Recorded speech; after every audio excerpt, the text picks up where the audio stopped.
नमस्कार, मैं हूं श्वेता झा और आप देख रहे हैं ये हुई ना बात। नीट मामले में आपको बता दें, जैसे जैसे जांच का दायरा आगे बढ़ा है वैसे वैसे चौंकाने वाले खुलासे सामने आ रहे हैं।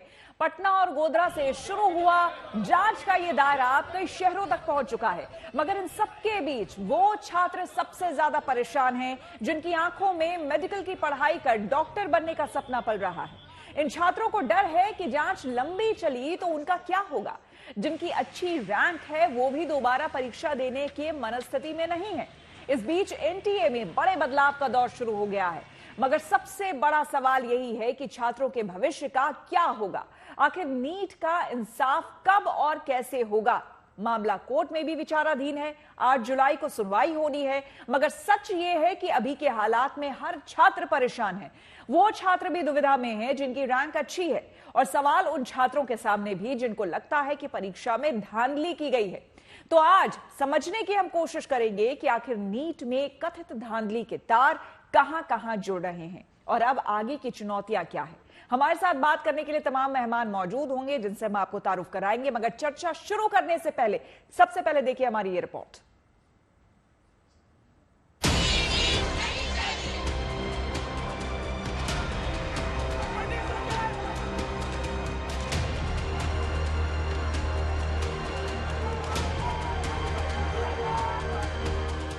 जिस परीक्षा से देश के हजारों बच्चों का भविष्य तय होना था, उस नीट परीक्षा पर भरोसे का भविष्य संकट में है। अब तक पेपर लीक को लेकर जांच एजेंसियों का दायरा कई राज्यों तक जा पहुंचा है। करीब 10 शहरों से धांधलीबाजों के रैकेट सामने आ चुके हैं। ऐसे में सवाल है कि नीट में हुई धांधली की जांच कहां जाकर थमेगी और इस परीक्षा का असल सच कब तक सामने आएगा। अब तक पेपर लीक मामले में पुलिस ने बिहार से 13 गिरफ्तारियां की हैं। गुजरात और झारखंड से 5-5 लोगों को अरेस्ट किया गया है। इसके अलावा महाराष्ट्र से भी लोग जांच एजेंसियों के हाथ में चढ़ चुके हैं। फिलहाल पूरे मामले की जांच सीबीआई ने शुरू कर दी है। बिहार पुलिस जांच कर रही है। गुजरात पुलिस ने भी जांच का दायरा बढ़ा दिया है। इसके अलावा झारखंड पुलिस ने भी बड़े सबूतों का दावा किया है। वहीं महाराष्ट्र पुलिस भी पूरे मामले में एक्टिव हो गई है। सीबीआई की स्पेशल टीमें गुजरात और बिहार में सबूतों की तलाश में पहुंच चुकी हैं।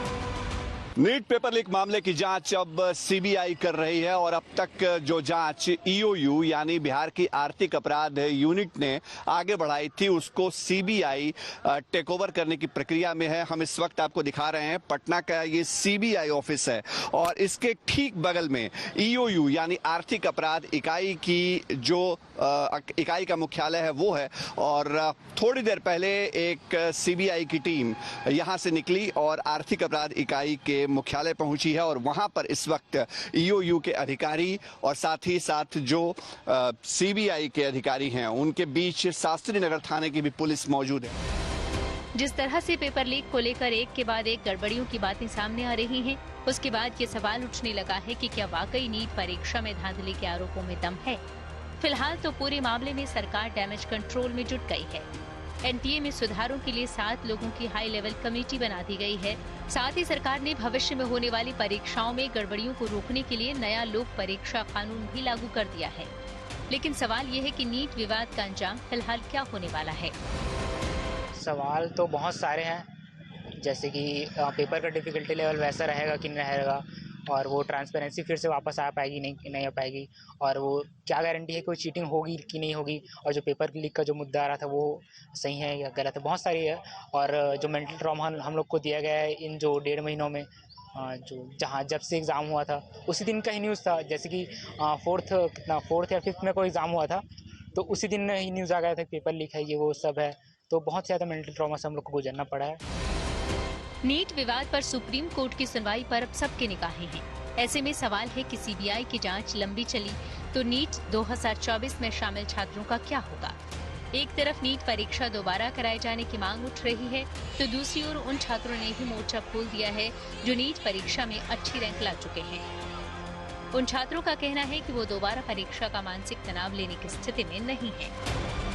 मेरे हिसाब से रीनीट जो की बात चल रही है पूरे देश में, वो काफ़ी ही वेस्ट बात है, क्योंकि फिर से ये सब चीज़ के लिए प्रिपेयर करना, फिर से इतना बड़ा सिलेबस तैयार करना उन बच्चों के लिए जो ऑलरेडी 2 साल से बहुत पढ़ रहे हैं। मेरे हिसाब से रीनीट जो डिमांड कर रहे हैं वो ऐसे बच्चे मोस्टली जो चाह रहे हैं कि उनका ड्रॉप ईयर ना हो, वो 1 साल अपना वेस्ट ना करे और कुछ 2-3 महीने की फिर से तैयारियों से उनका सिलेक्शन हो जाए। बट मेरे हिसाब से ये काफ़ी गलत चीज़ है। जैना दोषी, मुझे नीट में 687 आए हैं 720 में से।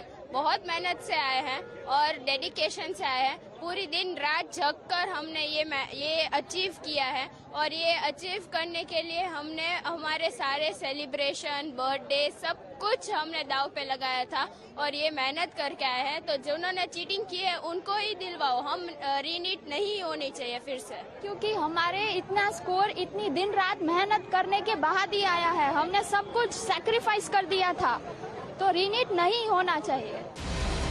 फिलहाल नीट धांधली को लेकर सवालों की लिस्ट बहुत बड़ी है।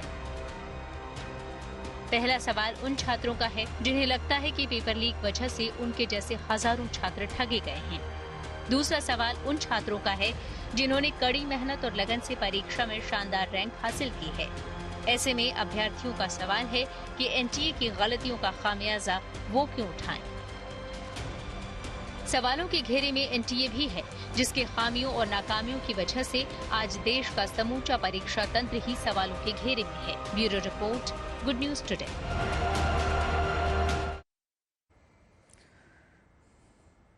तो आपको बता दें कि रीनीट को लेकर हजारों छात्र सड़कों पर हैं, लेकिन ऐसे तमाम छात्र भी हैं जिन्होंने मेहनत के दम पर अच्छी रैंक हासिल की है और उन्हें उम्मीद है कि उन्हें अच्छा कॉलेज मिल सकता है। लेकिन पूरे मामले के उलझने से वो भी उलझन में हैं। ऐसे ही कुछ छात्रों से हमने बात की और समझने की कोशिश की कि वो रीनीट के पक्ष में क्यों नहीं है और उन्हें अब अपनी मेहनत पर पानी फिरने का डर क्यों सता रहा है। देखिए, हमारे साथ हैप्पी हैं जो कि नेट यूजी की तैयारी जो है वो कर रहे थे। एक बार फिर से वो पेपर जो है वो होने की तैयारी जो है वो सरकार कर रही है। क्या कुछ कहेंगे, कब से आप अटेम्प्ट कर रहे थे, आपका क्लियर हो गया था, अब क्या आगे? सर मैंने 2021 से स्टार्ट किया था 11th क्लास में कोचिंग, और 11th-12th में मैंने ली कोचिंग, और लास्ट टाइम मैंने नीट यूजी का पेपर दिया था। मेरे 585 मार्क्स आए थे, तो मैंने सोचा कि एक बार और अटैम्प्ट दे देना चाहिए, और इस साल मेरे मार्क्स आए 705। तो और इस साल मेरे को मोस्ट प्रोबेबली मिल ही जाएगा कॉलेज। बट जो सोशल मीडिया पे आजकल चल ही रहा है और जो सरकार भी मतलब हर तरह आ रहा है कि भाई रीनीट हो सकता है, क्योंकि जहाँ पे धांधली वगैरह हुई है, पर जहाँ पे धांधली हुई है वो बिल्कुल आइसोलेटेड एरिया, हमारे एजुकेशन मिनिस्टर ने भी कहा है, तो उस चीज़ का इफेक्ट हम पे क्यों आना चाहिए? इसलिए सर तो मैं हम तो खिलाफ हैं कि रीनीट नहीं होना चाहिए। मैंने 2022 में नीट की प्रिपरेशन करनी शुरू की थी। मैंने 11th में कोचिंग ज्वाइन करी थी और भी मेरे इस साल नीट में 710 नंबर आए हैं 720 में से।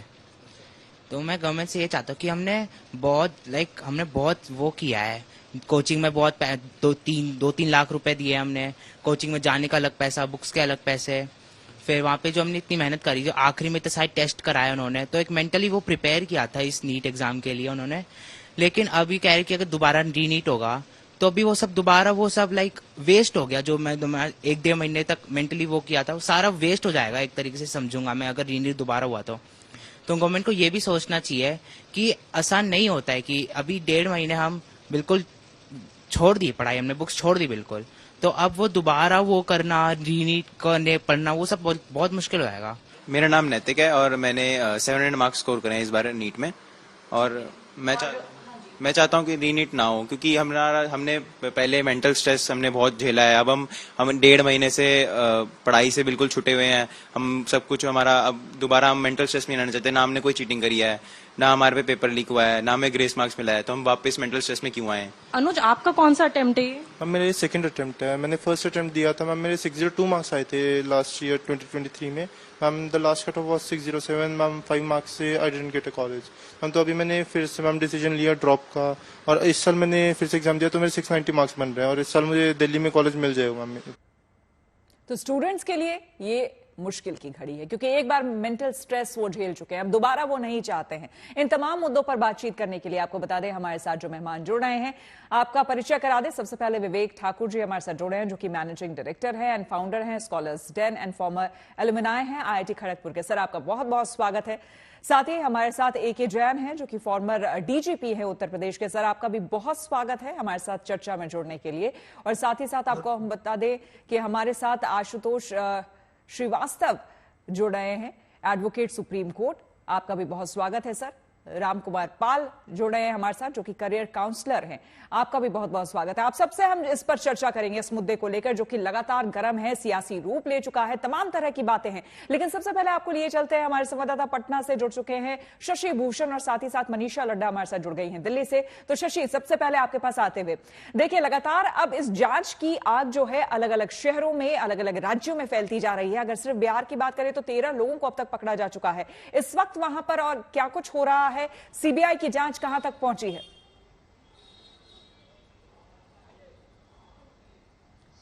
देखिए श्वेता, भले ही नीट पेपर लीक को लेकर के बवाल अब मचा हो, हफ्ते 10 दिन से जब से नतीजे आए उसके बाद ये मामला ज्यादा जोर पकड़ा, लेकिन 5 मई को जिस दिन नीट की परीक्षा आयोजित की गई थी, उसी दिन पटना के शास्त्री नगर थाने की पुलिस ने सबसे पहले इस मामले पर इनपुट मिलने के बाद एक्शन लिया था। बाद में EOU ने जांच को आगे बढ़ाया। EOU ने कुल 18 लोगों को इस मामले में हिरासत में लिया है। न्यायिक हिरासत में भी भेजे गए हैं ये आरोपी, और साथ ही साथ इनको इंटरोगेट भी किया गया है रिमांड पर लेकर के। लेकिन अब चूंकि फैसला हो गया है कि CBI जांच करेगी, तो CBI को हैंडओवर करने की प्रक्रिया आज सुबह से चल रही थी EOU मुख्यालय में। CBI ने अपने स्तर से जो कार्रवाई है वो तभी करनी है जब EOU की तरफ से तमाम दस्तावेज और जो भी एविडेंस हैं, साथ ही साथ जो अब तक की स्थिति है, वो जब ब्रीफिंग हो जाएगी उसके बाद CBI एक्शन में आएगी। अच्छा शशि भूषण, ये भी बात है, CBI की टीम ये भी बात सामने आई है कि अब इस पूरे मुद्दे को लेकर, अब जबकि CBI जो है उसे जांच का जिम्मा दे दिया गया है, तो CBI को अब EOU जो है उससे भी सवाल जवाब करना है। और EOU ने अभी तक क्या जांच किया है, नहीं जांच किया है, ब्रीफिंग उन्हें CBI को भी सब कुछ देना पड़ेगा। यही प्रक्रिया होती है श्वेता, जो आप बता रही हैं। देखिए, जब आप टेक ओवर करते हैं दूसरी एजेंसी से केस को, तो उसके पास जो भी एविडेंस हैं, जो डॉक्यूमेंट्स हैं, जो अब तक उसने जांच करी है, कहां उसने जांच की कड़ी को छोड़ा है और कहां से आपको जांच आगे बढ़ानी है, तो इन चीजों के लिए बेहद जरूरी होता है कि जिस ऑपरेशन में दूसरे एजेंसी के लोग लगे हैं, जो उसको लीड कर रहे हैं, उनसे आप एक बार ब्रीफिंग करवा लीजिए। और वो प्रक्रिया कई घंटों तक चली है अब तक EOU ऑफिस में। और साथ ही साथ जो शास्त्री नगर थाने की पुलिस थी उसको भी बुलाया गया था, क्योंकि पहला केस रजिस्टर्ड अगर किसी ने किया नीट पेपर लीक को लेकर के, तो ये शास्त्री नगर थाने में हुआ। EOU की तरफ से अपने दावे जो होते रहे हैं वो ये होते रहे कि हमने अंतिम कड़ी के लगभग जांच को पहुंचा दिया था, अचानक से CBI जांच का फैसला हो गया और अब हम उसको हैंडओवर कर रहे हैं जो प्रक्रिया है उसके मुताबिक।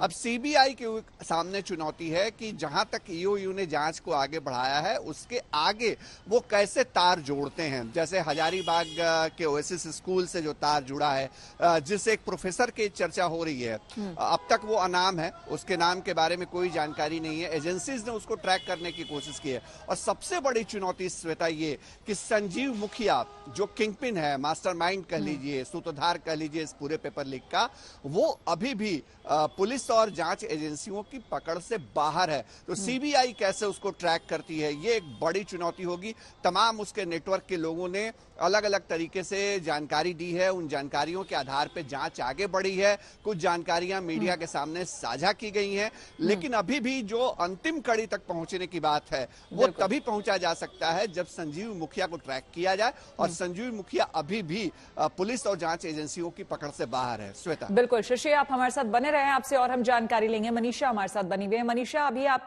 कहां मौजूद हैं, जरा ये बताइए। और ये बताइए कि अब देखिए, जहां तक छात्रों की बात हम करें तो वो बिल्कुल रीनीट नहीं चाहते हैं, वो नहीं चाहते दोबारा एग्जाम देना। और आपकी रिपोर्ट भी हमने दिखाई थी जिस पर साफ कहना था उनका कि मेंटल स्ट्रेस हम दोबारा क्यों लें, कुछ लोगों की खामियों की वजह से।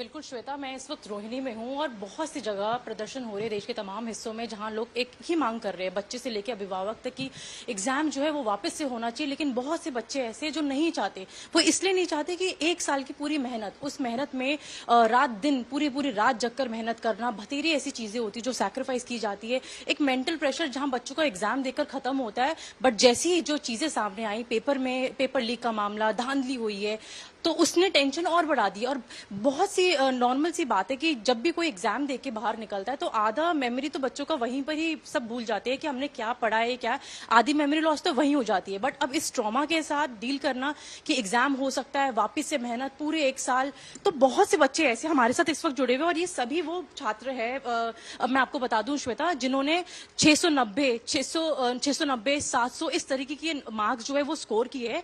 और इन सभी का ये एक ही है कि रीनीट, वापस से परीक्षा नहीं होनी चाहिए।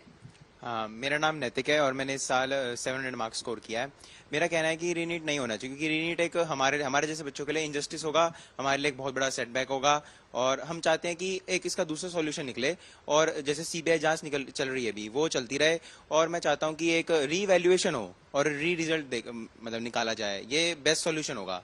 और मतलब हमने कोई चीटिंग नहीं करी है, हमने पेपर बिल्कुल अपनी मेहनत से दिया है।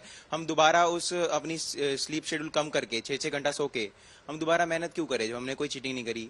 इसलिए मैं चाहता हूँ कि रीनीट ना हो। और अगर एग्जाम वापस देने वाली नौबत आती है तो मेंटल स्ट्रेस जो ऑलरेडी आप लोगों का बड़ा हुआ है, किस तरीके से डील करने का? अब अगर रीनीट होता है, अगर मतलब जब पहले नीट हुआ था तब तो प्रॉपर मोमेंटम में थे, कोचिंग के टेस्ट शेड्यूल वगैरह सब कुछ, और उस टाइम पर प्रेशर लेने की आदत भी थी। बट जब नीट हो गया और हमें पता था जैसे आंसर की आ जाती है नीट के बाद, तो हमने अपने आंसर्स चेक करे थे, तो हमें पता था हमारा रिजल्ट अच्छा आएगा एंड हमें आराम से कोई अच्छा गवर्नमेंट कॉलेज मिल जाएगा। और हम फिर उसके बाद पढ़ाई हमने करी नहीं। और अब अगर अचानक से कोई बोले कि 3 वीक्स 1 मंथ में अगर रीनीट हो जाए तो बहुत ज्यादा प्रेशर आएगा, और हम ये प्रेशर मतलब हैंडल करना मुश्किल हो जाएगा। और अब ये गारंटी कौन लेता है कि हमारे अच्छे मार्क्स आएंगे इस बारी भी, क्योंकि वो सारा का सारा उस टाइम पर मोमेंटम की वजह से हमारे मार्क्स आए थे। मनीषा आएंगे आपके पास। लगातार जितने भी स्टूडेंट्स, जितने भी छात्रों से हम बात कर रहे हैं, सबका यही कहना है, ज्यादातर लोगों का जो रीनीट नहीं चाहते उनका यही कहना है कि दोबारा ये स्ट्रेस हम क्यों ले। आएंगे आपके पास, लेकिन हमारे मेहमान जो हमारे साथ जुड़े हुए हैं उनसे जरा बात कर लेते हैं। विवेक ठाकुर जी हमारे साथ बने हुए हैं, जो कि मैनेजिंग डायरेक्टर एंड फाउंडर हैं स्कॉलर्स डेन के। सर, सबसे पहले यहाँ पर आपसे समझना चाहेंगे, आपके पास जो स्टूडेंट्स आते हैं, जो छात्र यहाँ पर आते हैं, वो अब क्या बोल रहे हैं जिन्होंने इस बार नीट एग्जामिनेशन दिया आपके यहाँ कोचिंग करके या फिर पढ़ाई करके? अब उनका क्या कहना है? क्योंकि ये वाकई बहुत मुश्किल होता है, क्योंकि एक मोमेंटम होता है जब स्टूडेंट पढ़ रहा होता है, 1-2 साल वो तैयारी कर रहा होता है, और फिर एक बार जब एग्जाम दे देता है, अच्छे मार्क्स आ गए हैं, तो जाहिर सी बात है वो बच्चा, वो स्टूडेंट नहीं चाहेगा कि फिर से उस प्रेशर से वो गुजरे। श्वेता जी देखिए, मैंने भी ऐसे कई स्टूडेंट्स हैं 700 के आसपास मार्क्स लाए हैं। इसमें 2-3 अहम बिंदु हैं, उसको समझिएगा। पहली बात यह है कि जो बच्चे, और आपने भी इसमें काफी लगातार टेक्स्ट चलाया है अपने शो में, कि अच्छी रैंक वाले बच्चे, देखिए सच तो यही है श्वेता जी कि अच्छी रैंक किसी की भी नहीं आई है। पिछले साल 720 में 720 नंबर लाने पे 2 बच्चों की फर्स्ट रैंक आई थी, उनकी एम्स दिल्ली में सीट गारंटीड थी जनरल कैटेगरी से। इस बार 720 में 720 लाने वाले 67 बच्चे हैं, उसमें से काफी सारे बच्चों को लॉटरी के आधार पे एम्स दिल्ली मिलेगा। बिल्कुल। जो बच्चा 700 नंबर वाला, 705 नंबर वाला आपके सामने कह रहा था, दरअसल उन बच्चों को ये समझाने की जरूरत है कि देखिए बच्चे इस एज में जनरली इमेच्योर होते हैं, वो जब चीजें आप न्यूज पे चलाएंगे उससे तुरंत बायस्ड हो जाते हैं। उनके लिए उनको संभालना थोड़ा मुश्किल होता है, क्योंकि हमने मेंटरशिप करी है इतने टाइम से, हम जानते हैं। वो एस्पेक्ट नहीं देख पा रहे हैं कि अगर उनके 700 नंबर हैं इस बार जो रैंक आई है, अगर उनके 20 नंबर कम भी हो जाते हैं श्वेता जी, तो 680 नंबर पे भी उनकी एक्चुअल जो मेरिट वाला एग्जाम होगा, leak free, error free exam होगा, उसमें 680 नंबर, 20 नंबर गिरने पे भी उनकी बेटर रैंक होगी, उन्हें बेटर कॉलेज मिलेगा। मैं नीचे अगर चला जाऊं तो जो बच्चा 680 नंबर लाया है, अगर उसके 40 नंबर भी गिर जाते हैं, अगर वो 640 645 के रेंज में भी आता है, तो एक फ्री और फेयर एग्जाम में उसके रैंक बेटर होगी और उसको कॉलेज बेटर मिलेगा। दूसरे पॉइंट पे हम आते हैं। देखिए ये कैसे सेपरेट हुआ कि ये बच्चा चीटिंग वाला है, नॉन चीटिंग वाला है? क्योंकि देखिए, तमाम नेता, तमाम अधिकारी, अभी बहुत बड़े खुलासे होंगे इस पूरे मैटर में, आप देखिएगा। नेताजी हैं, अधिकारी जी हैं, मंत्री जी हैं, कई लोग ऐसे भी हैं जिन्होंने पैसे के दम पे ये जो पर्चे खरीदे हैं, उनके 700 720 नंबर आए हैं, बच्चों के अखबारों में फोटो छपी है। तो ये बड़ी उनके लिए हास्यास्पद स्थिति होगी अगर रीट नीट के एग्जाम में उन बच्चों के 500 नंबर 450 आए, जो वस्तु स्थिति है उनकी। तो ऑब्वियसली ये लॉबी बहुत स्ट्रांग है, क्योंकि मेरा अंदाजा है 40 से 50 हजार बच्चे इन सारे जुगाड़ के थ्रू, ये पैसे के दम पे, ये कम से कम 40 से 50 हजार बच्चे सिस्टम के अंदर लाए हैं। तो डेफिनेटली वो अपनी हर संभव कोशिश आपने करेंगे बहुत ही इसको रोकने की। इंपॉर्टेंट बात कही, बिल्कुल आपने बहुत ही इंपॉर्टेंट बात उनके कही, लिए और सोशल मुझे स्टेटस की प्रॉब्लम है ना, कह लो बिल्कुल कि वो पूरे आपने समाज आपने बहुत सही बात कही, आपने बहुत सही बात कही। अब लेकिन यहाँ पर मुझे लगता है कि एक करियर काउंसलर जो है उसकी भूमिका और जिम्मेदारी और बढ़ जाती है। रामकुमार पाल जी, आप जरा ये बताइए, आप करियर काउंसलर है, ऐसे में जो बच्चे अब आ रहे हैं, क्योंकि अब जो समस्या हमारे सामने है, अभी तक डेट अनाउंस नहीं हुआ है कि भाई आगे अब क्या होना है उन बच्चों का, अब कॉलेज को लेकर काउंसलिंग शुरू होगी कि नहीं होगी, कि री नीट देना पड़ेगा कि नहीं देना होगा। तो ऐसे में विवेक जी से आप इत्तेफाक रखते हैं, क्योंकि वो जो बातें कर रहे हैं वो अपनी जगह पे बिल्कुल सही बात कर रहे हैं कि जो लोग जिनमें मेरिट नहीं है, अगर री नीट होता है तो उसी में दूध का दूध और पानी का पानी हो जाएगा, और जो कि होना चाहिए, और कॉलेजेस भी अच्छे मिलेंगे उन बच्चों को जो वाकई जिनमें मेरिट है। देखिए, अभी विवेक जी के साथ मैं सहमत हूँ, कोई गलत बात नहीं की उन्होंने। जब पेपर इतनी बुरी तरह से लीक हो गया है, इंस्टाग्राम पे सब पे आ चुका है, तो 10-10 हजार रुपए में पेपर बिके हैं अभी लास्ट क्लास में। आज ये 15 प्रदेशों में 45 कॉलेज तो पकड़ में आ गए, 1000 फोन है, उसमें 8 फोन एफएसएल की चेकिंग में भी गए हैं। तो यूयू ने भी अच्छी मेहनत की थी, और सीबीआई ने लेके इनके दोनों के बीच बहुत और कोऑर्डिनेशन होना चाहिए। और वो सिकंदर जो यादवेंद्र है, वो तो प्राउड से कहता है कि मेरा ये हजारों करोड़ का बिजनेस है, इसको बिजनेस कह रहा है सिकंदर में। तो इसको तो, और बच्चे जो आज मांग कर रहे हैं, रीमीट की मांग कर रहे हैं, ये कुछ बच्चे हैं जो कह रहे हैं कि नहीं होना चाहिए, लेकिन वो जो सड़कों पर है वो किसके प्रपोज से, वो किसको, कौन उनको पुटअप कर रहा है? इसमें हम शक करें कि राजनीतिक है, राजनीति हो रही है उसमें। जो बच्चे रोड पे आगजनी कर रहे हैं, जो रोड पे निकले, उनकी संख्या कितनी और इनकी संख्या कितनी। और अभी आपने एक कन्या का दिखाया था, आरुषि पटेल का, उसकी कितने भिन्न भिन्न प्रकार के वीडियोस है। बिल्कुल, उसने सबसे पहले बाइट दी थी कि मेरे पेपर फट गए और ये, और अभी बोल रहे मेरे 700। तो किस पर कैसे भरोसा करे कि सरकार ने अच्छी कार्रवाई की है, हम प्रशंसा करना चाहेंगे कि डीजी को भी हटाया और सीबीआई को भी दिया, और अभी 1000 मोबाइल जब्त किए हैं, और कम से कम 45 लोगों को अरेस्ट भी किया है, गुजरात, झारखंड और बिहार और हरियाणा लेकर, और महाराष्ट्र में भी 4 लोगों को अरेस्ट किया है। तो कार्रवाई अच्छे से हो रही है, जांच तो होगी। हाँ, लेकिन एक एग्जाम जो है 1.5-2 महीने में सरकार को करवाना चाहिए, क्योंकि ये बच्चों का लॉट क्लियर होंगे। बिल्कुल, और इसमें बच्चों को, जो बच्चों के पेरेंट्स है और आप, हम भी प्रयास कर रहे हैं। सवाल नहीं है कि बच्चों को जवाब चाहिए, और जवाब में उनको समझाने का बिल्कुल, प्रयास और उनको स्तर के लोगों ने करना बिल्कुल चाहिए। उनको समझाना चाहिए। बिल्कुल आएंगे आपके पास रामकुमार जी, लेकिन एके जैन साहब हमारे साथ जुड़े हुए हैं, farmer DGP Uttar Pradesh. Sir, ये बताइए, उत्तर प्रदेश की अगर हम सिर्फ बात कर लें तो ना जाने कितनी ही बार खबरों में हमने चलाया है कि कहां कहां से पेपर लीक की घटनाएं सामने आई हैं। ये कोई पहली घटना नहीं है, हालांकि इस बार मामला बहुत बड़ा हो गया है और कई राज्यों से तार जुड़े हैं नीट के। लेकिन अगर सिर्फ हम उत्तर प्रदेश की बात करें तो वहां पर वर्षों से ये चीजें होती रही हैं। तो क्या हमारे पास, जो कि हम अपने टेलीविजन चैनल पर भी दिखा रहे हैं कि इसके खिलाफ, पेपर लीक अगर कोई करता है उसके खिलाफ सख्त कानून है, उसके बाद भी क्यों नहीं अब तक रोका जा सका है इस तरह की घटनाओं को? देखिए, ये प्रोसीजर जो है ये बड़ा कॉम्प्लिकेटेड है। आप प्रश्न पत्र सेट होते हैं, प्रश्न पत्र जो है प्रेस में छपने जाते हैं, वहां मुझे बताया जाता है सब सीसीटीवी सारे लगे होते हैं, कोई बाहर नहीं निकल सकता है, मोबाइल्स वगैरह सब वर्जित हैं। फिर उसके बाद ये ट्रांसपोर्ट किए जाते हैं, उसमें कहीं हो सकता है, पिछली बार यूपी पुलिस का जो पेपर आउट हुआ वो अहमदाबाद की ट्रांसपोर्ट कंपनी में बॉक्सेस खोलकर और फोटोस्टैट की गई और फिर उनको सील कर दिया गया। तो ये कहाँ पर ये अटैक कर दें, जो ये माफिया है, पूरा एक बड़ा तंत्र है, इसको सबसे पहले न्यूट्रलाइज किए जाने की आवश्यकता है। यूपी ने सख्त कानून बनाया है, सेंटर का भी कानून आया है, इसमें तो लाइफ इम्प्रिजनमेंट होनी चाहिए। या बच्चों के साथ, पूरे भविष्य के साथ खिलवाड़ कर रहे हैं। बच्चे डिप्रेशन में इन सब हरकतों से आते हैं, जो पढ़ने वाले बच्चे। और मेरा तो मानना यही है कि इसमें अल्टीमेटली री एग्जामिनेशन के ही ऑर्डर्स होंगे, क्योंकि ये कह पाना कि कहाँ शुचिता बनी रही, कहाँ पर डिस्टर्ब हुई, कहाँ पर पेपर लीक हुआ, किसने पेपर खरीद के उसको सॉल्व किया, तब दिया, किसने नहीं, किसके पास नहीं पहुंचा, ये तय कर पाना बड़ा मुश्किल कार्य है, बड़ा दुरूह कार्य है। वो ठीक है, किसी के 720 में 720 हैं, किसी 67 बच्चों लेकिन के सर हैं। वो भी तो अपने आप में सवाल तो इसलिए उठाना कि किसी के नहीं है सर। यहाँ पर 76 बच्चों के एक साथ आते हैं, अगर वो टॉपर बनते हैं तो आप समझ सकते हैं 67 बच्चे 76 बच्चे अगर एक जैसे मार्क्स लाते हैं तो अपने आप में ये सवाल है। 2016 से जब से शुरुआत हुई थी इन परीक्षाओं की, हार्डली 2 से 3 बच्चे थे जो टॉपर होते थे, अब 67 बच्चे जो हैं वो टॉपर होते हैं, तो सवाल तो उठेगा सर, पूरे तंत्र पे सवाल उठ रहा है। बिल्कुल उठना भी चाहिए। ये मैं ये देख रहा हूं कि इसमें एनटीए भी बहुत हद तक रिस्पॉन्सिबल है।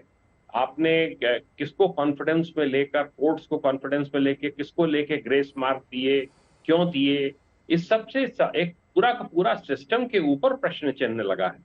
जो कमेटी बनी है वो जल्दी से जल्दी अपनी रिकमेंडेशन दे। उसमें कई ल्यूमिनरीज हैं, उसमें बड़े क्षेत्र के जाने माने लोग हैं, उसको पूरा रिकमेंडेशन दें। ये दोबारा से मेरे ख्याल से नीट का एग्जाम हो, बच्चों को समझाया जाए कि दोबारा फिर उनकी अच्छी रैंक आएगी, जैसे अभी मेरे से पहले कुछ वक्ताओं ने कहा।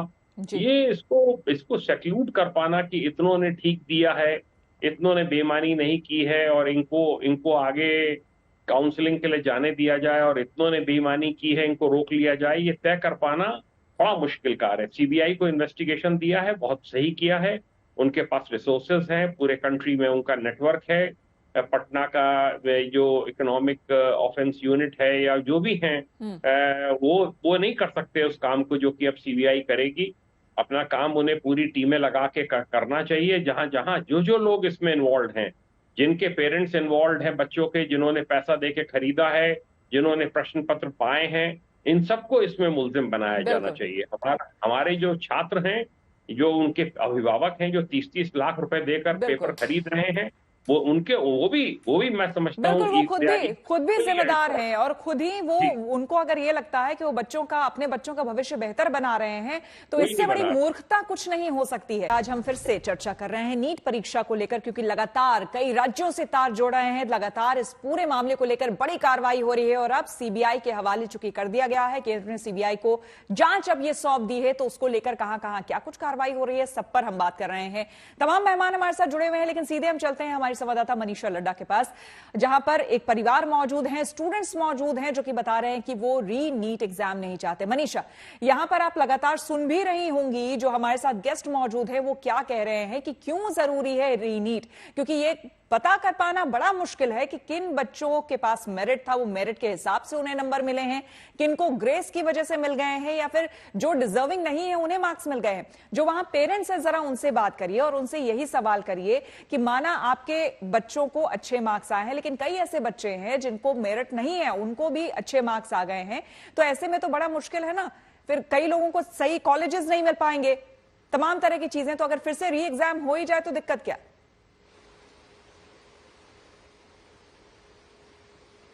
बिल्कुल श्वेता, प्रत्यक्ष हमारे साथ है। प्रत्यक्ष के 710 आए। अब 710 वालों को आधे से ज्यादा, मतलब सिर्फ बात यहाँ 710 अंक की नहीं, बात यह है कि जिन जिन छात्रों ने अच्छे नंबर हासिल करे हैं इस परीक्षा में, उनका स्ट्रेस आधा से ज्यादा इसी बात को लेकर है कि दोबारा से अगर एग्जाम होता है, उसमें अच्छे मार्क्स नहीं आए या फिर पेपर डिफिकल्ट आ गया, तो तब क्या होगा। हमारे साथ अभिभावक भी मौजूद है। परीक्षा सिर्फ बच्चों की नहीं होती, माँ बाप की भी होती है, स्पेशली खासतौर पर माँ लोग जो सबसे ज्यादा अपने बच्चों के साथ समय बताती है, उनकी हर एक चीज पे, मूवमेंट पे ध्यान रखती है। मैम, अगर जैसे बहुत से बच्चे ऐसे हैं जो इस चीज की डिमांड कर रहे हैं कि परीक्षा वापस से होनी चाहिए क्योंकि उनके इतने अच्छे मार्क्स नहीं आए, तो अगर परीक्षा वापस से हो भी जाए तो इसमें कहाँ कुछ गलत? मेरे हिसाब से तो परीक्षा दोबारा करना सोल्यूशन नहीं है, क्योंकि जिन बच्चों ने दिन रात लगा के अपना इतना टाइम दिया, इतने स्ट्रेस में रहे, सोए नहीं, कहीं गए नहीं, कोई फंक्शन नहीं, कोई पार्टी नहीं, कुछ नहीं, दिन रात सोने का नहीं पता, हमने 2-2 3-3 दिन हो जाते थे, हम उनकी शक्ल नहीं देख पाते थे कि वो कहाँ पर हैं, कितने बजे सोए हमें नहीं पता होता था, तो उनकी मेहनत कहाँ गई, इसका कौन जवाब देगा। उनका स्ट्रेस लेवल हमें पता कि हमने उनको कैसे हैंडल करा है। अब इस सिचुएशन के बाद फिर से उसको उस सिचुएशन में डालना वो पॉसिबल नहीं है, ना हमारे अंदर उसको झेलने की हिम्मत है। ये कोई सोल्यूशन नहीं हुआ कि दोबारा नीट मनीषा, वहीं उनसे पूछिए कि जो बच्चे डिजर्विंग नहीं हैं और उन्हें भी ज्यादा नंबर आ गए हैं, उनके लिए क्या कहेंगी वो?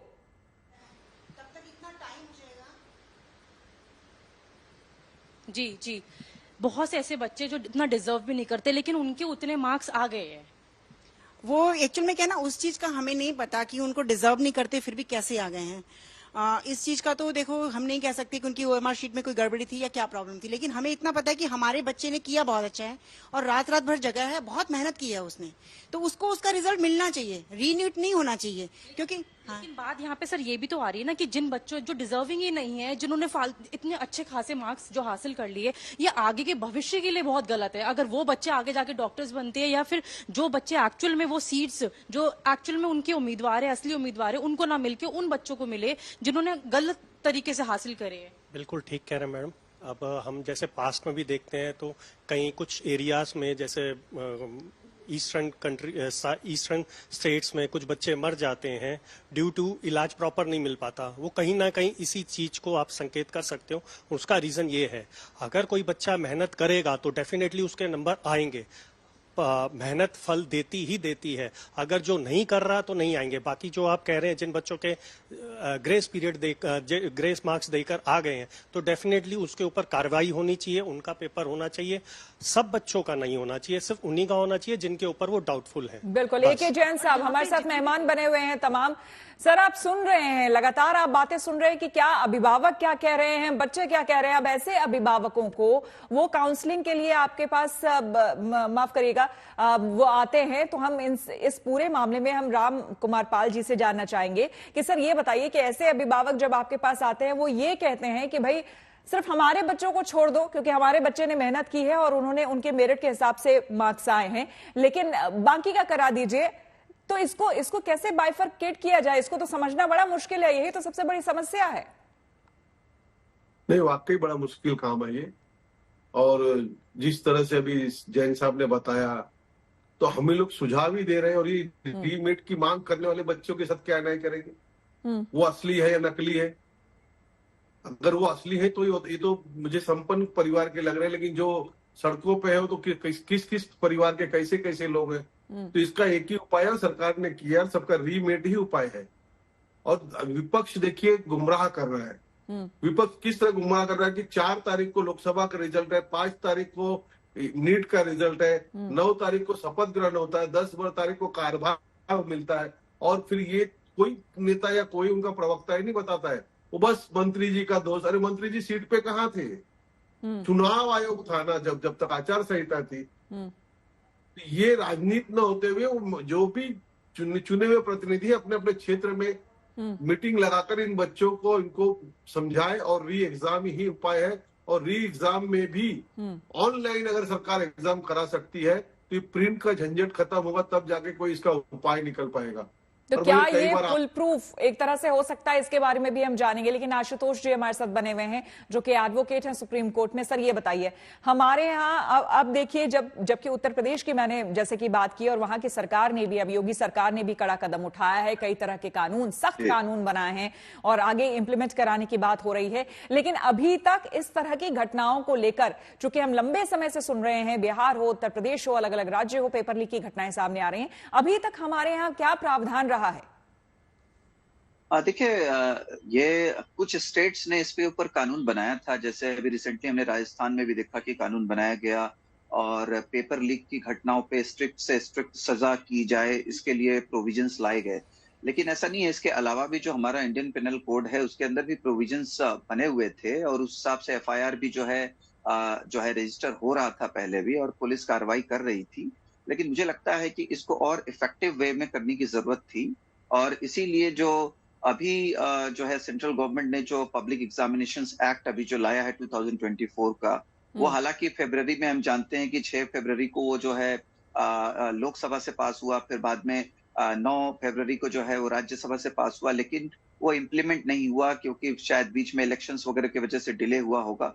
और इसको अब चूंकि इम्प्लीमेंट किया गया है और इसमें 3 साल से लेकर के 10 साल तक का जो है पनिशमेंट प्रेस्क्राइब किया गया है, यहाँ तक कि 10 लाख से लेकर के 1 करोड़ तक का जो है फाइन भी है इसमें, इन एडिशन टू पनिशमेंट है। तो ये जो कानून लाया गया है, ये मुझे लगता है कि बहुत जरूरी था, ताकि जो है डायरेक्ट जो है इमीडिएट कार्रवाई की जा सके।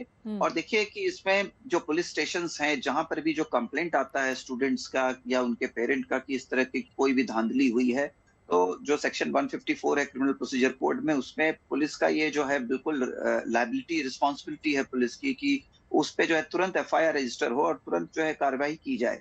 लेकिन हम देखते हैं कि बहुत सारे राज्यों में जो है बहुत डिले हो जाता है FIR में, और डिले होने की वजह से जो एविडेंसेस हैं मुझे लगता है अवेलेबल नहीं होते। आप जो बोल रहे हैं आशुतोष जी, इसका जवाब मुझे लगता है कि AK जैन साहब बेहतर देंगे। सर, जो बात ये कह रहे हैं वाकई ये सच है और कई जगह हमें देखने को भी मिला है कि FIR ही दर्ज नहीं होती है, फिर आगे की कार्रवाई तो दूर की बात है।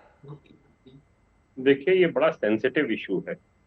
मैं 37 इयर्स मैंने सर्विस की है जी। अगर कोई भी छात्र चला गया और उसने कह दिया गड़बड़ी हुई है और मेरी FIR लिख दीजिए, और उन्होंने पुलिस ने अगर FIR दर्ज कर दी, तो आई एम 100% कॉन्फिडेंट कि उन पुलिस वालों के खिलाफ ही बड़ी कड़ी कार्रवाई हो जाएगी कि आपने अनावश्यक बिना किसी जांच के आपने कंफ्यूजन क्रिएट कर दिया और आपने लोगों के मन में एक आशंका एक बैठा दी कि भाई गड़बड़ी हुई है।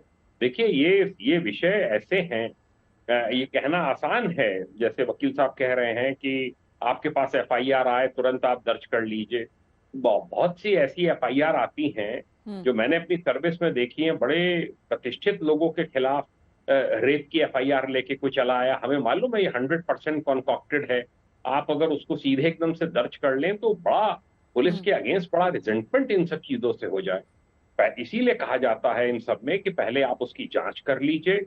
जांच जो है वो अपने सीनियर ऑफिसर्स के कॉन्फिडेंस में उनको उनके संज्ञान में लाइए, और उसके लाने के बाद एक अगर पॉलिसी डिसीजन होता है कि हाँ भाई इसमें कोई गड़बड़ी हुई है, जैसे शास्त्री नगर पुलिस है बिहार की, पटना की, उनको कोई मिला कहीं से कोई क्लू कि यहाँ पर कोई गड़बड़ी हो रही है, तो वो अंडरस्टैंडेबल है कि उन्होंने तुरंत छापा डाला और पकड़ धकड़ शुरू कर दी, उसमें कोई आपत्तिजनक बात नहीं है।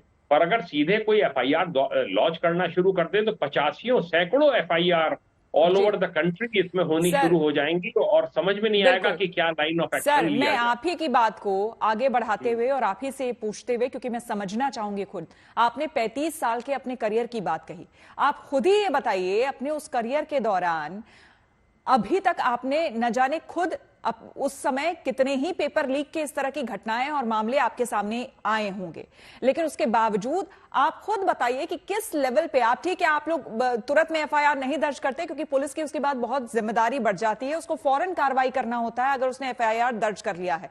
आप कह रहे हैं तुरंत नहीं करना चाहिए, कार्रवाई होनी चाहिए, तो इतने समय से जो लगातार इस तरह की घटनाएं हो रही हैं उस पर प्रतिबंध क्यों नहीं लग पाया कानून होने के बावजूद, और पुलिस इतनी चौकन्ना है उसके बावजूद? कहां लूपहोल है? देखिए, लूपहोल हर जगह है, लूपहोल हर जगह है। होता क्या है, शुरू में जब मैटर गर्म रहता है तो उसमें कार्रवाई होती है। इस बार सिपाही भर्ती की परीक्षा का पेपर जब आउट हुआ है, STF को जांच दी गई है और सैकड़ों की संख्या में उसमें मुलजिम गिरफ्तार करके जेल में डाले गए हैं। उन सब के खिलाफ अब एक एक करके जिस केस में चार्जशीट लग रही है उन सब में गैंगस्टर एक्ट की कार्रवाई भी हो रही है। अब गैंगस्टर एक्ट के अंतर्गत फिर जो प्रॉपर्टी की जब्ती की कार्रवाई है, जो अवैध रूप से अर्जित संपत्तियों की जब्ती की कार्रवाई है, वो शुरू होगी 14(1) में गैंगस्टर एक्ट के तहत। उसका असली इम्पैक्ट पड़ेगा, बुलडोजर एक्शन होगा, जहां पर कि अवैध संपत्तियां खड़ी कर दी हैं, सरकारी जमीनों पे कब्जे कर दिए हैं, बिल्कुल PMLA ED को केसेस रेफर हो सकते हैं। ED ने ऑलरेडी उसका संज्ञान ले लिया है कि कहां से ये पैसा आया, कहां से इतनी संपत्तियां आई, मनी लॉन्ड्रिंग। यानी कि आप ये कह रहे हैं, अभी के कानून की बात और गैंगस्टर एक्ट की बात आप कर रहे हैं, यानी कि आप ये कह रहे हैं कि अभी तक जो उत्तर प्रदेश की सरकार थी एक तरीके से वो उस एक्शन मोड में नहीं थी, अब वो उतनी इस पूरे मामले को लेकर के उतनी गंभीर नहीं थी जितनी अब दिख रही है। अगर ये पहले हो गया होता, वो गंभीरता दिखाती या वो फिर एक्शन मोड में आती तो शायद हो चुका होता, इन सब चीजों पर प्रतिबंध लग चुका होता। देखिए, ऐसा है, एक केस जब दर्ज हो उसके बाद हर स्टेज पे उसकी मॉनिटरिंग होनी चाहिए। इन केसेस में जब तक आगे के एक्शन नहीं होंगे, जैसा आपकी इस बार हो रहा है, गैंगस्टर एक्ट की कार्रवाई है, प्रॉपर्टी की जब्ती की कार्रवाई है, ये जब तक ये सालों साल मुलजिम, ये भी इंश्योर करना होगा कि इनकी बेल ना होने पाए। इसमें अच्छे एडवोकेट्स खड़े करके और हमें पूरा प्रयास करना होगा कि जो इसके मेन एक्यूज्ड हैं वो बाहर ना निकलने पाए। ये बहुत जल्दी जमानतें हो जाती हैं, कि बहुत इन लोगों के पास में अथाह संपत्ति है, बड़े से बड़े एडवोकेट खड़े करते हैं और इनको हाई कोर्ट से कहीं से भी बेल इनको मिल जाती है। कायदे से तो इनके सपोर्ट में लड़ना ही नहीं चाहिए, एडवोकेट्स खड़े ही नहीं होने चाहिए। जी वकील साहब, आप आशुतोष जी कुछ कह रहे थे। जी देखिए, पहले तो मैं एक बात कहना चाहता हूं और जैन साहब को ललिता कुमारी का जजमेंट याद दिलाना चाहता हूं सुप्रीम कोर्ट का, जिसमें क्लियर कहा गया था कि अगर कोई भी व्यक्ति आपके पास कंप्लेंट लेकर के आता है कोई भी पुलिस स्टेशन में, अगर आपको जो है, अगर आपके पास प्राइमा फेसी एविडेंस नहीं है तो आप पहले उसके ऊपर इंक्वायरी कीजिए बेशक, और आपको अगर कहीं पे भी कोई सबूत दिखता है तो आपका जो है ये कर्तव्य है कि आप एफआईआर रजिस्टर करें और उसके ऊपर कार्रवाई करें। और अगर हम देखेंगे तो देश में आज लाखों करोड़ों केस सिर्फ इसलिए पेंडिंग हैं क्योंकि जो है वो जब गए लोग तो पुलिस ने कंप्लेंट रजिस्टर नहीं किया, एफआईआर रजिस्टर नहीं हुआ। आज देखिए 156(3) जो है सीआरपीसी का, उसके हिसाब से कितने केसेस पेंडिंग हैं, क्योंकि लोग जाते हैं पुलिस स्टेशन में, सारा एविडेंस लेकर के जाते हैं, सारी बात बताते हैं, एक एक कहानी बताते हैं, सीसीटीवी फुटेज दिखाते हैं, उसके बावजूद भी एफआईआर रजिस्टर नहीं होता है और उनको जो है कोर्ट से कोर्ट उनको जाना पड़ता है और कोर्ट के ऑर्डर के बाद ही जाकर के कोई एफआईआर रजिस्टर होता है और तभी कार्रवाई होती है। और ऐसा इस केस में भी हुआ है। आप देखिए कि इसमें कितना डिले हुआ है और कितने सारे जो पेपर्स थे वो जला दिए गए, बाद में एविडेंस को डिस्ट्रॉय कर दिया गया। इतना अपॉर्चुनिटी क्यों दिया गया एक्यूज्ड को जो है हर तरीके से अपने आप को बचाने के लिए और एविडेंस को डिस्ट्रॉय करने के लिए। जहां तक बड़े वकील खड़ा करना और बेल लेने की बात है तो देखिए, कोई भी बेल जो है वो कोर्ट देता है और कोर्ट मेरिट को देख करके देता है। अगर आप स्ट्रॉन्ग केस को प्रोड्यूस करते हैं किसी भी एक्यूज्ड के खिलाफ कि उसने ये प्राइमा फेसी जो है क्राइम कमिट किया है और पुख्ता सबूत हैं आपके पास, तो कोई भी कोर्ट इतनी आसानी से कोई कोर्ट बेल नहीं देता, चाहे कोई भी वकील को खड़ा किया जाए। लेकिन जब जो है एविडेंस प्रॉपर नहीं होते हैं, इन्वेस्टिगेशन प्रॉपर नहीं होता है और जो एक्यूज्ड है, जो आरोपी है, उसके खिलाफ पुख्ता सबूत नहीं होते हैं, इसी बेस पे फिर कोर्ट जो है मजबूर होता है और कोर्ट जो है बेल देता है। और बहुत बार इनोसेंट लोगों को भी फंसाया जाता है और जो पावरफुल, जो एक्चुअली में जो एक्यूज्ड है, जिन्होंने गलती किया, उसको इस बात को बचाया जाता आप है। जो कह रहे हैं आशुतोष जी वो भी बिल्कुल सही है और जैन साहब आपने जो कहा वो भी एक हद तक अपनी जगह पर सही है। कुल मिलाकर हमारे जो ये पूरा सिस्टम है उसमें कहीं ना कहीं बदलाव की जरूरत है, जो संवेदनशीलता है उसे बढ़ाने की जरूरत है और जो कानून है, अगर बहुत संभव जहां पर कानून के बदलाव की बात है, जैसे अभी उत्तर प्रदेश की सरकार हो, राजस्थान की सरकार हो, वो जो नए कानून लेकर आ रही है प्रॉपर इंप्लीमेंटेशन उनका हो, वो देखना भी, सुनिश्चित करना भी बहुत बड़ी जिम्मेदारी है सरकार की भी और पुलिस की भी। वहां पर यहां पर विवेक जी आपसे एक लास्ट कमेंट जानना चाहेंगे, ऐसे में स्टूडेंट्स को आप क्या कहेंगे, क्योंकि देखिए स्टूडेंट्स, अभिभावक अभी नहीं सुनने को तैयार हैं, बहुत से छात्र जो हैं वो सड़कों पर उतरे हुए हैं, ऐसे में आप उन्हें क्या कहेंगे एग्जामिनेशन को लेकर के, जो नहीं चाहते हैं कि फिर से एग्जाम उन्हें देना पड़े? श्वेता जी, जो दिखाया जा रहा है वो सच नहीं है, जो सच है उसको लिए आपको एक सबसे बड़ा एविडेंस मैं देता हूँ। कल 1563 बच्चों का री नीट एग्जाम हुआ है। आप आंकड़े देखिए कितने शॉकिंग हैं। वो बच्चे जो हाईकोर्ट में गए थे ग्रेस मार्क्स को डिमांड करने के लिए, जिनके 718 719 ऐसे नंबर आए थे, और आपने सुना होगा कि ग्रेस मार्क्स से लोग पास करते हैं। ये अकेला एग्जाम हुआ है पूरे विश्व में जिससे ग्रेस मार्क्स से बच्चे टॉप किए हैं, 720 में 720 लाए। उन बच्चों में से आधे बच्चे कल एग्जाम देने नहीं गए। इससे बड़ा एविडेंस क्या चाहिए आपको कि पूरा गोलमाल है। दूसरी चीज, आप सोचिए प्रिंसिपल ऑफ जस्टिस क्या कहता है। जैन साहब और आशुतोष जी साथ में शो में, आप उनसे पूछिए। प्रिंसिपल ऑफ जस्टिस तो यही कहता है ना कि जब बिहार पुलिस और झारखंड पुलिस ये कंफर्म कर चुकी है कि पेपर 4 मई को लीक हो गया था तो बात फुल स्टॉप हो गई। जब पेपर लीक हो गया है तो पेपर ऑब्वियसली दोबारा होगा। इसमें ये बात कहाँ आ रही है कि हम गेहूं में से घुन को छांटेंगे कि किन्होंने चीटिंग करी, किन्होंने चीटिंग नहीं करी। आप कैसे चेक करेंगे, कौन सा मैकेनिज्म है? और आपको लगता है कि जिन लोगों ने इस तरीके से अपने मार्क्स जुगाड़े हैं वो इतना इजिली गिव अप कर देंगे? ऑब्वियसली अगर आप यूजीसी नेट वाले बच्चों से पूछिए, तो यूजीसी नेट का एग्जाम हुआ था, उसमें ही बहुत सारे बच्चों का एग्जाम अच्छा गया। उनसे कहाँ पूछा गया? उनसे एचआरडी मिनिस्टर ने क्यों नहीं पूछा बेटा आपका एग्जाम अच्छा तो नहीं गया, आपका एग्जाम अच्छा गया, हम आपका कैंसिल करेंगे। आप जब ऑब्वियसली जब लीक कंफर्म हो गया था, एग्जाम 24 घंटे के अंदर कैंसिल हो गया। बिल्कुल, एक बार जब प्रूफ सामने आ चुका है, जब तमाम जगह आप देख रहे हैं लोगों को पकड़ा जा रहा है, ये पता चल चुका है कि नीट में कितने बड़े लेवल पर यहां पर धांधली हुई और तमाम चीजें, तो इस पर अभिभावकों को भी सोचना चाहिए। और जो मेरिट वाले बच्चे हैं उनके लिए भी हम यही कहेंगे, और तमाम जो हमारे साथ मेहमान जुड़े हैं वो भी यही कहना चाहेंगे कि आप में मेरिट है, आप अच्छे मार्क्स ला सकते हैं दोबारा। इसलिए बहुत ज्यादा परेशान होने की, डिप्रेशन में जाने की, मेंटल स्ट्रेस लेने की बिल्कुल जरूरत नहीं है। आपको अपने ऊपर कॉन्फिडेंस होना चाहिए, और यह कॉन्फिडेंस होना चाहिए कि 2-4 नंबर भले ही अगर इस बार एग्जाम आप देते हैं तो हो सकता है एक बार के लिए कम आ जाए, लेकिन उसके बावजूद आपको अच्छे कॉलेजेस मिलेंगे। तो खुद पे विश्वास होना भी बेहद जरूरी है। तो हम आप तमाम लोगों का बहुत बहुत धन्यवाद, बहुत शुक्रिया हमारे साथ जुड़ने के लिए। और मनीषा, आप भी हमारे साथ जुड़ी थी, बहुत धन्यवाद आपका हमारे साथ जुड़ने के लिए, इस चर्चा में शामिल होने के लिए।